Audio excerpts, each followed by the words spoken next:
அப்படின்னு பார்க்கலாம். இப்போ பார்த்தீங்கன்னா நம்ம வந்து ஒரு கழனி வந்து மிளகா செடி நட்டு இருக்கோம்.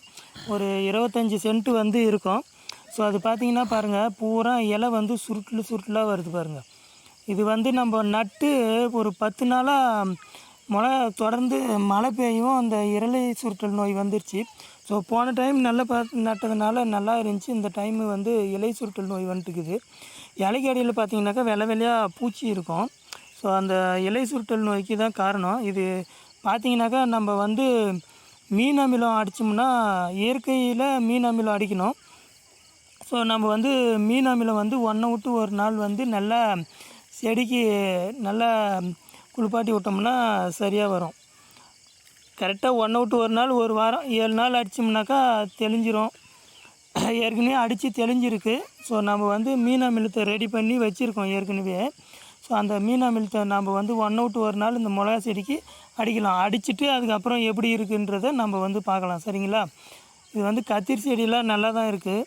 கத்திரி செடி எந்த ப்ராப்ளமும் இல்லை, அது நல்லா இருக்குது. கத்திரி செடி ஒரு கழனி நட்டு இருக்கோம். நம்ம இயற்கை விவசாயம் தான் பண்ணுறோம். செயற்கை விவசாயத்துக்கு இலை சுருட்டல் நோயின்னு கம்பெனியில் போய் கேட்டோம்னாக்கா கடையில் கொடுப்பாங்க. சரிங்களா? இது வந்து வெண்டை நட்டுருக்கோம். ஆனால் நம்ம எல்லாமே நல்லா தான் இருக்குது. ஆனால் நம்மளுக்கு மிளகாய் செடியில் தான் இலை சுருட்டல் நோய் வந்து கொஞ்சம் பாதிப்பாயிடுச்சு. அதை சரி பண்ணுறது தான் எப்படின்னு நம்ம பார்க்க போகிறோம். சரிங்களா? நம்ம சேனலை சப்ஸ்கிரைப் பண்ணாதவங்க சப்ஸ்கிரைப் பண்ணிக்கோங்க, லைக் பண்ணுங்கள், ஷேர் பண்ணுங்கள். சரிங்களா? ஸோ விவசாயத்துக்கு கொஞ்சம் சப்போர்ட் பண்ணுங்கள். ஓகே ஃப்ரெண்ட்ஸ், இப்போ பாருங்கள், எல்லாமே நட்ட எல்லா செடியுமே நம்மளுக்கு இலை சுருட்டல் நோய் தான் வந்திருக்கு. இப்போ மீன் அமிலம் எப்படி ரெடி பண்ணுறதுன்னு நம்ம பார்க்கலாம். நம்ம மீன் அமிலம் எப்படி அடிக்கிறது அப்படின்றத பற்றி பார்க்கலாம். இப்போ மிளகா செடிக்கு வந்து நம்ம கொட்டம் பிடிச்சின்னு இருக்குன்னு பார்த்தோம். அதுக்கு பார்த்தீங்கன்னாக்கா நம்ம வந்து மீன் அமிலம் வந்து ரெடி பண்ணி வச்சுருக்கோம். ஸோ மீன் அமிலம் வந்து 1 விட்டு ஒரு நாள் அடிக்கணும்னு சொல்லியிருந்தேன். இது எப்படி அடிக்கிறதுன்னு நான் உங்களுக்கு சொல்கிறேன் பாருங்கள். இது வந்து மீன் அமிலம். ஸோ நம்மளே தயார் பண்ணது. இது பார்த்தீங்கன்னாக்கா நம்ம ஸ்ப்ரேயரில் வந்து 10 லிட்டர் ஸ்ப்ரேயருக்கு 100 ml நம்ம வந்து கலந்து நல்லா மிளகா செடியில் படுற மாதிரி நம்ம வந்து இது அடிக்கணும். சரிங்களா? இதுதான் பார்த்தீங்கன்னாக்கா நம்மளது ஸ்ப்ரேயரு. ஸோ புதுசாக வாங்கியிருக்கு. இது வந்து ஜாவன் கம்பெனி, 7500 ரூபா. ஸோ இது வந்து டேங்க்கு கெப்பாசிட்டி பார்த்திங்கனாக்கா இது 10 லிட்ரு வருது. ஸோ நம்ம வந்து ஆயில் வந்து 1 லிட்டருக்கு 50 ml ஆயில் கலந்து அதில் பெட்ரோல் ஊற்றணும். சரிங்களா? ஸோ ஸ்ப்ரேயர் ஸ்டார்ட் பண்ணாக்கா பேசுகிற வாய்ஸ் கேட்காது. ஸோ இது எப்படி அடிக்கிறதுன்னு நம்ம பார்த்துக்கலாம். ஓகேவா? ஓகே ஃப்ரெண்ட்ஸ், இப்போ நம்ம வந்து ஸ்ப்ரேயரை ஸ்டார்ட் பண்ணிவிட்டு தண்ணி ஊற்றி மீன் அமிலம் வந்து 100 ml வந்து நம்ம கலந்து நம்ம வந்து அடிக்கணும். சரிங்களா? நம்ம சேனலை சப்ஸ்கிரைப் பண்ணாதவங்க சப்ஸ்கிரைப் பண்ணிக்கோங்க, லைக் பண்ணுங்கள், ஷேர் பண்ணுங்கள். நம்மளுக்கு பார்த்தீங்கன்னாக்கா வெண்டைக்காய் நட்டது, வெண்டை செடி, கத்திரி செடி நல்லா இருக்குது. ஆனால் மிளகா செடி தான் கொஞ்சம் கொட்டம் பிடிச்சின்னு இருக்குது. அதுக்கு தான் இப்போ வந்து நம்ம மருந்து அடிக்க போகிறோம். Okay friends.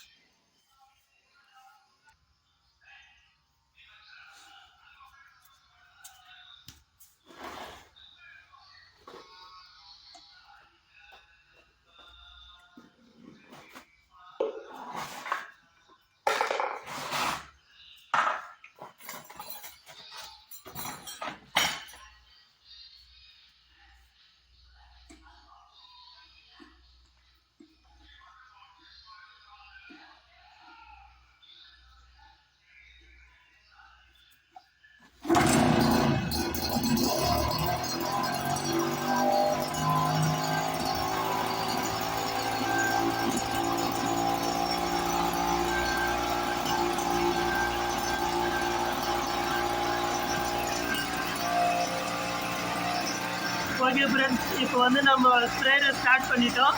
இப்போ நம்ம தண்ணி ஊற்றி நம்ம வந்து ஸ்ப்ரே பண்ண ஆரம்பிச்சிடலாம். தண்ணி எடுத்துங்களா?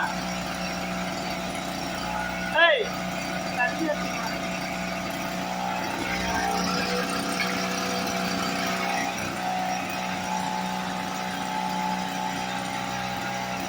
நம்ம வந்து அப்படியே ஊற்றணும்னாக்கா கீழே வந்து தண்ணி எதிரும் மிஷின் மேலெல்லாம் பட்டுச்சுனாக்கா மிஷின் வந்து சீக்கிரமாக போயிடும். அதனால் நம்ம வந்து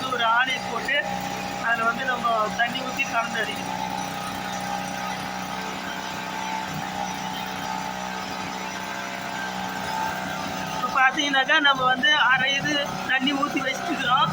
இப்போ வந்து நம்ம மீன் அமில வந்து அதில் கலந்து நம்ம ஊற்ற போகிறோம். மீன் அமில ஊற்ற இது பார்த்தீங்கன்னாக்கா 50 ml பிடிக்குது. இதில் 2 இது ஊற்றி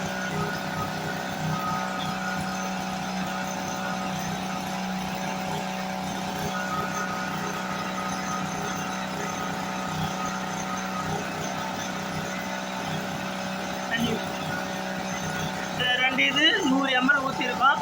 இது ஃபுல்லாக நம்ம வந்து ஊற்றிட்டு ஸ்ப்ரே பண்ண போகிறோம். நம்ம வந்து மிளகா செடிக்கு ஸ்ப்ரே பண்ண போகிறோம்.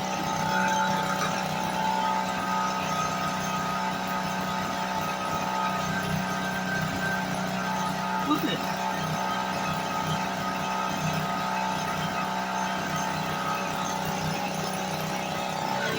பாருங்க, ரப்பு ஊற்றிட்டா மூடி போட்டு மூடி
ஓகே ஃப்ரெண்ட்ஸ், இப்போ பார்த்தீங்கன்னா நம்ம வந்து தேமூர் கரைசல் நேரம் 7 நாள் ஆகுது.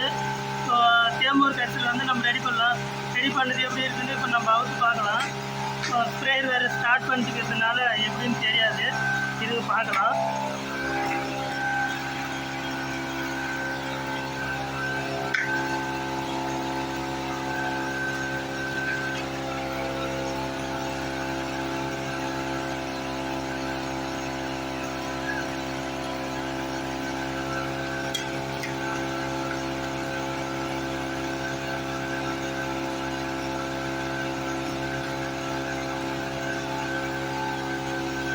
வந்து தேமூர் கரைசல் பார்க்குறோம். பாருங்க எப்படி பிடிச்சி போய்க்குதுன்னு. சரியான ஸ்மெல் அடிக்குது. புழு எதுவும் வைக்கல, நல்லா பிடிச்சிருச்சு. நம்ம வந்து 1/2 லிட்டர் வந்து ஸ்ப்ரே பண்ணணும். ஸ்ப்ரேயரில் ஒரு அரைவாசி தண்ணி ஊற்றிட்டு அதுக்கப்புறம் இது வந்து 1/2 லிட்டர் ஊற்றணும். சரிங்களா? இது வந்து குச்சி வச்சு நல்லா கலக்கிக்குங்க. சரிங்களா? நல்லா கலக்கிட்டு 1/2 லிட்டரு வந்து நம்ம 10 லிட்டர் தண்ணிக்கு 1/2 லிட்டர் ஊற்றணும். சரியான ஸ்மெல்லு தாங்க முடியல. இந்த மாதிரி நல்லா கப்பு அடிக்கணும். இந்த மாதிரி அடித்தா தான் நல்லா கேட்கும்.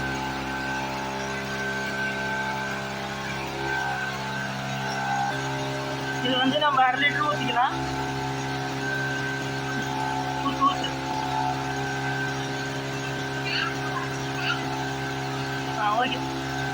1/2 லிட்டரு. இது வந்து நம்ம பவர் ஸ்ப்ரேயருன்றதுனால வடிகட்ட தேவையில்லை. இதுவே நம்ம பம்பில் இயங்க வேண்டிய ஸ்ப்ரேனாக்கா நம்ம வந்து வடிகட்டணும். சரிங்களா? இப்போ வந்து இதில் அரைவாசி தண்ணி ஊற்றிடலாம். தண்ணி ஊற்றும் போது அப்படியே நம்ம வந்து இதை ஊற்றி கலந்துடலாம்.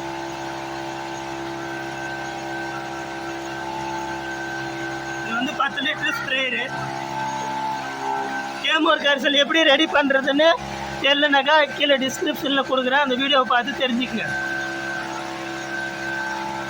இப்போ வந்து நம்ம வந்து கத்திரிக்காயும் வெண்டைக்கும் கேமோர் கரைசல் வந்து அடிக்க போகிறோம்.